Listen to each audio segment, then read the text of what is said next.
అబ్బా సార్, తలనొప్పి, విపరీతమైన తలనొప్పి, బాగా దాహం వేస్తుంది, విపరీతమైన విరోచనాలు, బాగా చెమటలు వస్తున్నాయి సార్. నిన్న చిన్న పని ఉంటే మిట్ట మధ్యాహ్నం బయటికి వెళ్ళాల్సి వచ్చింది.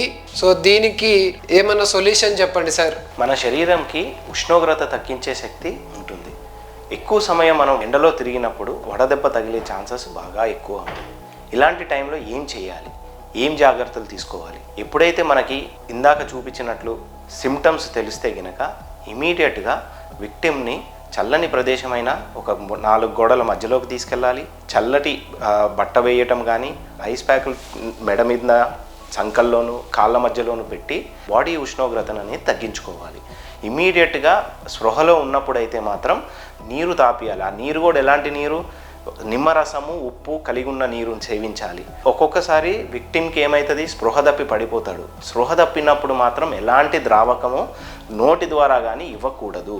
ఇమీడియట్గా నియర్ బై ఉన్న హాస్పిటల్లోకి తీసుకొని వెళ్ళాలి.